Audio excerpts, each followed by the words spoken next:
Welcome back. And now for the news in detail. We start a news bulletin from Pakistan, where Prime Minister Imran Khan says the coronavirus is a big challenge, but the nation is united in its fight against it. Speaking in Lahore, Khan said his government is trying to find a balance between continuing the ongoing lockdown and also minimizing unemployment. He said the greatest quality one can possess is to exercise patience during tough times. Khan said the US has prepared a $2,000 billion relief package, whereas Pakistan can barely manage an $8 billion one. The Prime Minister said the nation's entire efforts right now are geared towards protecting the daily wage workers. The country has reported over 2,700 confirmed coronavirus cases, with 41 deaths and 130 recoveries. Meanwhile, Pakistan has announced the opening of 2 border crossings with Afghanistan next week for 4 days to allow stranded Afghans to return to their country. Meanwhile, in the UK, the death toll from the coronavirus has risen by 708 to over 4,300 in the biggest leap yet. There are now more than 41,000 confirmed cases in the country. Worldwide, the number of fatalities is nearly 60,000, with over 1 million cases of infection. The COVID-19 pandemic continues to ravage populations across the globe, with the majority of fatalities taking place in Europe and the US. Europe's death toll has surged to 40,000, while in the US there are over 7,000 fatalities. In Spain, the daily toll falls for the second day in a row, with 809 new deaths, bringing the total number to over 11,700. The death toll in the Netherlands has risen by 164 to 1,651. Meanwhile, Iran's tally climbed to 3,400 after it reported 158 more fatalities over the past 24 hours. Moreover, Saudi Arabia and India have tightened measures to curb the spread of the virus. The World Bank says the coronavirus pandemic is expected to cause a major global recession. In a social media post, President David Malpass said the slump will likely hit the poorest and the most vulnerable countries the hardest. Malpass said the World Bank is ready to launch initiative to support poorer countries. Meanwhile, the International Monetary Fund has warned that the recession will be way worse than the global financial crisis a decade ago. IMF Managing Director Kristalina Georgieva said the pandemic crisis is unprecedented as the outbreak has brought the world economy to a standstill. Georgieva said such pandemic situation has never been witnessed in the IMF's history. She said the IMF's priority is to rapidly step up financing for the developing countries. Please prioritize health expenditures, use money to pay doctors and nurses, make sure hospitals function, that there are makeshift clinics where necessary, and protect your economy, the most vulnerable people, firms. Moving on to Indian-occupied Kashmir, where occupation forces have martyred 4 more civilians in the Kulgam district. The occupation forces have martyred over 40 civilians in the valley during the last 3 months. Police said the Kashmiris were targeted during a cordon search operation in Hard Mangudi area of the district. They identified 2 victims as Siraj Ahmed Gose and Ghulam Hassan Wage, residents of Nadim Marg village. Kashmiri media said Indian troops blocked the vicinity early in the morning today for the operation. The valley has been reeling under Indian curfew and the communications blackout for the last 242 days. Meanwhile, the Organization of Islamic Cooperation has strongly criticized India's new law to change the demography of occupied Kashmir. The organization's Human Rights Commission says New Delhi's move violates international laws and the UN Security Council resolutions. The body said New Delhi's Jammu and Kashmir Reorganization Order 2020 is an effort to alter the geographic status of the valley. It said India must end human rights abuses in the valley, repeal draconian laws, and let Kashmiris exercise their right to self-determination. Meanwhile, New Delhi has extended internet restrictions in the valley to April 15, despite severe health crisis amid coronavirus. The Kashmiri doctors and medics have repeatedly asked India to lift restrictions to tackle the spread of the disease. Moving on, a report in New York Times says India's press has increasingly come under fire in Prime Minister Narendra Modi's rule. The report said BJP government has imposed strict restrictions on foreign journalists. According to the publication, foreign journalists have been banned from covering stories from northeast India and occupied Kashmir. The report said government bullies the news channels critical of Modi. It said before the coronavirus lockdown, Modi met top news executives, urging them to publish positive stories about the government. Indian Prime Minister Narendra Modi's appeal to switch off lights across the country to mark the coronavirus fight is challenging power sector workers. Yesterday, Modi urged Indians to turn out their lights for 9 minutes at 9 p.m. on Sunday to show solidarity amid the lockdown. The appeal set off alarm bells for those in charge of India's power grid. There are concerns that a surge in voltage due to a steep dip in demand could harm the grid and cause widespread outages. India's Power System Operation Corps ordered all senior officials to be present at generating stations across the country between 6 p.m. and 10 p.m. on Sunday. Modi has ordered India's 1.3 billion people to remain indoors to avert a massive outbreak of coronavirus infections. But the world's biggest shutdown has left millions without jobs and forced migrant workers to flee to their home villages. Afghanistan's President Ashraf Ghani has proposed that his political rival Abdullah can lead intra-Afghan talks. Differences between the two leaders have created a political impasse in Kabul, which is affecting the peace process with the Taliban. In a public address, Ghani said High Peace Council should be established and Abdullah should head the council. Ghani said Abdullah will be given the protocol of a vice president and his security, budget and decision-making can be discussed. The president said he has suggested Abdullah can include his aides in the new federal cabinet. Meanwhile, President Ghani has nominated former National Security Advisor Hanif Atmar as foreign minister. Atmar served under Ghani for 3 years before he resigned from his post in 2018.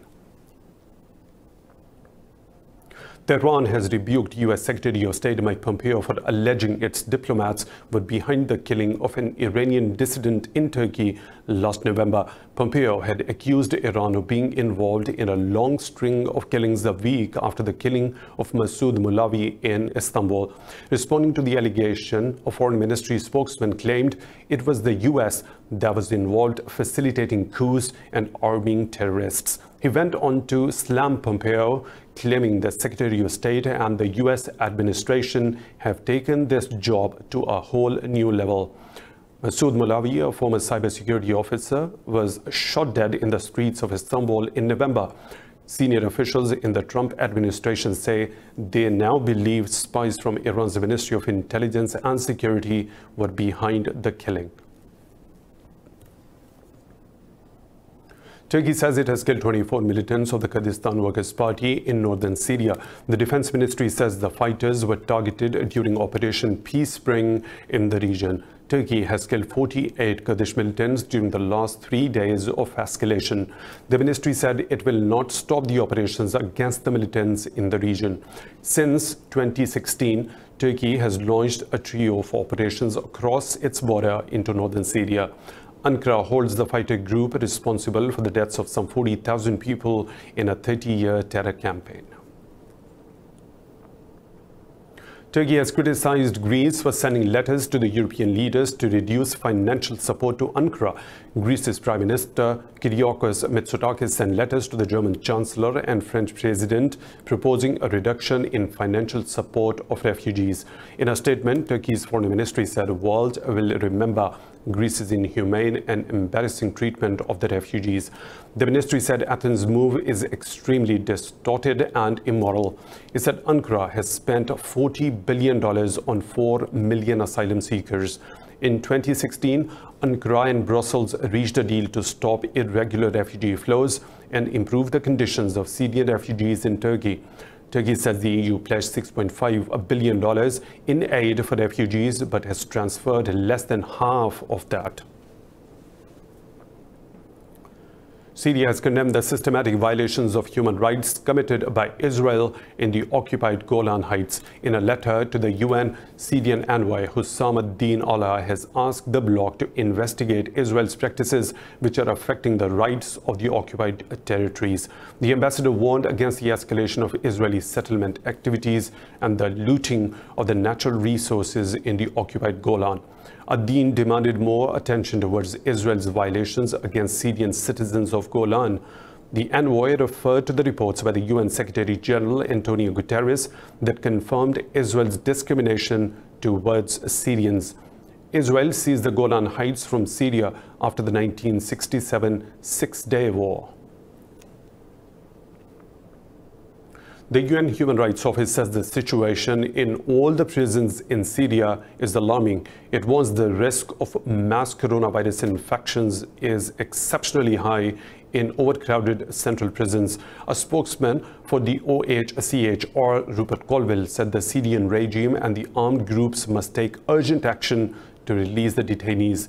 He said even before the virus outbreak, they have received reports of deaths in the prisons run by the security branches. Colwell said vulnerable groups detained in Syria include elderly people, women and children. Meanwhile, the United Nations had dispatched 65 truckloads of humanitarian aid to Idlib in northwestern Syria. Trucks entered the city through Turkey's southern Hatay province.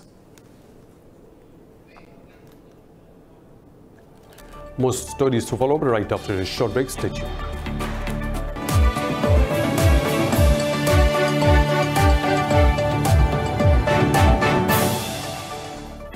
Welcome back. A senior German politician has accused the U.S. of modern piracy. The Interior Minister for Berlin State, Andreas Geisel, said a U.S. authority seized nearly 200,000 face masks for Germany at a Thai airport in Bangkok. In a statement, Geisel said such behavior between transatlantic partners is unacceptable. German media says Berlin purchased the masks for its police from a U.S. company 3M, which has factories in China. The American authorities at Bangkok airport stopped the shipment destined for Germany and diverted it to the US. In the UK, the main opposition Labour Party has elected Keir Starmer as its new leader. Starmer defeated Rebecca Long-Bailey and Lisa Nandy in a ballot of party members, trade unionists and registered supporters. Starmer will succeed Jeremy Corbyn as opposition leader. He won in the first round with just over 56% of the vote. Starmer said his task is to lead the party into a new era with confidence and hope. He has vowed to get the party back in shape after December's general election, when it suffered its worst result since 1930s. British Prime Minister Boris Johnson says he is having mild symptoms of coronavirus, including a high temperature. Last week, the Premier announced he had tested positive for COVID-19 and would be isolating in Downing Street. Speaking in a video on Twitter, Johnson said he is still in isolation and asked the citizens to stay indoors unless it is essential to go out. He said the country has given a huge sacrifice and efforts of National Health Service should be appreciated. The Premier said the country will start doing 100,000 tests per day by the end of April. First of all, in my own case, although I'm feeling better and I've done my 7 days of isolation, alas, I still have one of the symptoms, a minor symptom of I still have a temperature, and so in accordance with government advice, I must continue my self-isolation until that symptom itself goes. But we're working clearly the whole time on our programme to defeat the virus. In France, a man has killed 2 people in a knife attack in the southeastern town of Romans-sur-Serre. 7 others were wounded in the attack. Speaking to media, the town mayor said the attack took place outside a bakery where customers had formed queues. He said the police apprehended the attacker shortly after the incident. Officials said the attacker is a Sudanese national, but the motive behind the attack is not known yet. They said one of the wounded is in critical condition.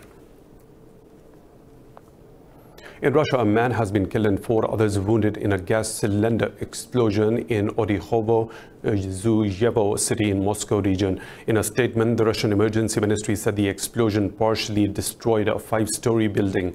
It said 3 of the injured were hospitalized in critical condition. The ministry said the building has been evacuated. Police started an investigation following the incident. Guinea's Constitutional Court has declared the ruling party has been victorious in the last month's referendum vote. The referendum elected President Alpha Condé for a 3rd term. The Electoral Commission selected a total of 43 opposition political parties to vote in favor of the Guinean People's Party. The turnout in the vote was nearly 90%. The government argues that the new constitution will codify progressive changes, especially for women. The United States and France have cast doubt over the credibility of the referendum. Observers recorded several deaths in election-related unrest around polling day on March the 22nd. Venezuela's President Nicolas Maduro says his country is prepared for what he called the fight for peace. Maduro's remarks come after the U.S. decided to increase its military assets in the Caribbean in an anti-drug crackdown. Speaking on the national television, Maduro said armed forces are mobilizing artillery to be ready for combat if necessary. He addressed Colombia's President Iván Duque, saying he was ready to collaborate with Bogota for the betterment of both the nations. Maduro said groups backed by the US and Colombia could take advantage of the pandemic crisis and attempt a coup or conduct terrorist activities. Groups financed from abroad, from the United States, from Colombia, groups that could take advantage of the pandemic and the quarantine for terrorism or to attempt a coup. And personally, as a commander-in-chief, I am ahead of everyone in the preparations so that Venezuela stays at peace and to be prepared for any combat that is necessary. U.S. President Donald Trump has sacked the Inspector General of the U.S. intelligence community who sparked the impeachment probe last year. Trump notified the Congress that Michael Atkinson will be relieved of his duties in 30 days. The president said he did not retain the fullest confidence in Atkinson anymore. Career intelligence professional Thomas Monheim will serve as the acting Inspector General for the time being. The Trump appointee Atkinson deemed the whistleblower's report credible that alleged Trump abused his office in the Ukraine scandal. Last year, Democratic-led House of Representatives impeached Trump, but the Senate acquitted him of the charges in early February.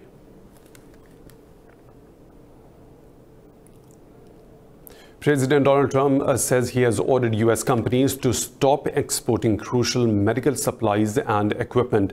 The orders were issued to ensure life-saving supplies to hospitals and healthcare facilities. As the Trump administration urged the Americans to cover their faces in public, they have limited exports of medical supplies. In a statement, Trump said his order under the Defense Production Act is another step in the ongoing fight to prevent hoarding and price gouging.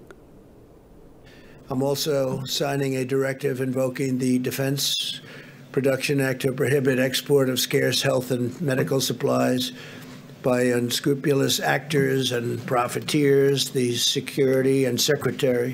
Secretary of Homeland Security will work with FEMA to prevent the export of N95, respirators, surgical masks, gloves, and other personal protective equipment. Meanwhile, manufacturing giant 3M says blocking exports will raise significant humanitarian implications. It said other countries will retaliate by withholding exports of much-needed medical supplies to the U.S. Now moving on, Iran says U.S. sanctions against the Islamic Republic are posing an unprecedented threat to global public health. Iran has recorded nearly 3,300 deaths and over 53,000 infections of COVID-19 across the country. Speaking in Russia, Tehran's UN envoy Ismail Bakai Khamenei said Washington's illegal curbs clearly exemplify a crime against humanity. He said sanctions have blocked Iran's banking interaction with the other countries in order to buy health commodities against the virus. The Iranian envoy stressed the importance of rolling back international sanctions against the country. Despite cautions over using an anti-malarial drug against coronavirus, African countries hope they will stem the disease's spread. The continent's health systems are unprepared to handle the pandemic with too few ventilators to treat patients if it spreads due to unprescribed medication. This report has the details.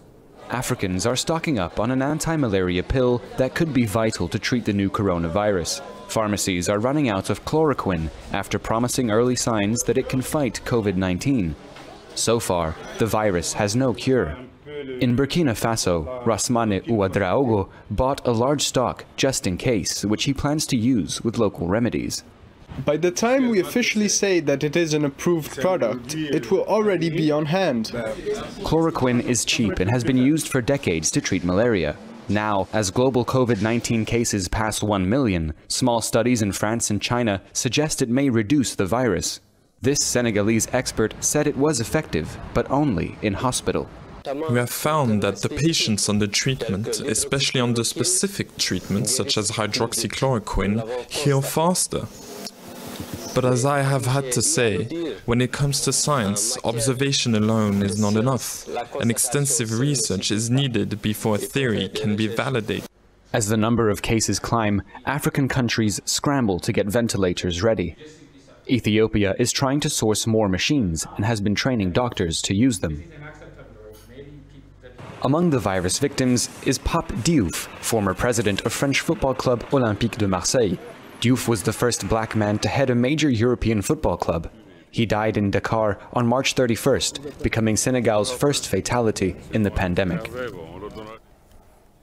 People in China are virtually paying their respects to their ancestors on the Qingming festival. Chinese visit the graves of friends and family, clean the area and make offerings to their spirits on this event, also known as Tomb Sweeping Day. Amid fears of another outbreak, the government has advised people to stay away and maintain social distancing. A few companies and burial places are using modern technology for families to continue the centuries-old tradition online. Some cemeteries have allowed people to come after they have booked a slot, while others are banned to visit completely. Meanwhile, China is also observing a national day of mourning for the victims of the coronavirus pandemic. More stories to follow right after a short break. Stay tuned.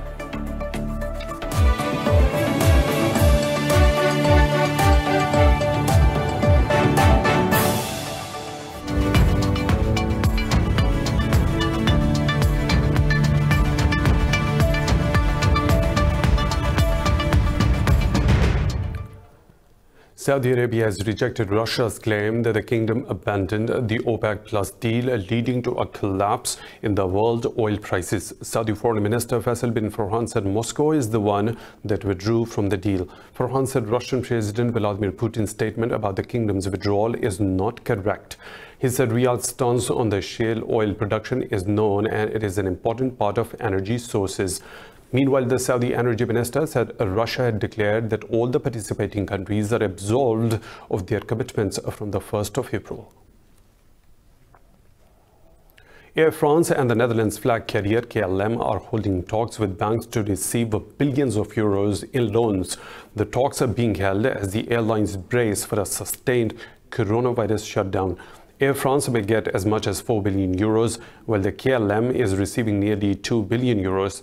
The group spokesperson said that they are in constant discussions with both the governments. The two governments own 14% stakes each of Air France and KLM. Both the airlines slashed flights by over 90% and reined in costs with the help of government-funded furloughs. Meanwhile, Airbus is studying a sharp cut in output of its top-selling A320 plane series amid an industry-wide slowdown.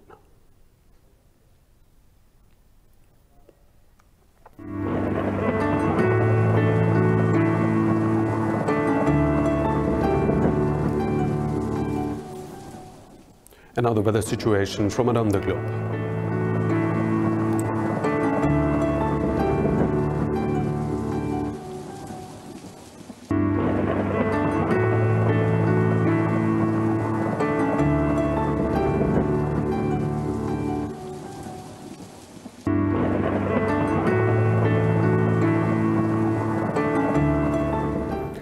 And that's all for now. For the latest updates, you can follow us on social media at Indus.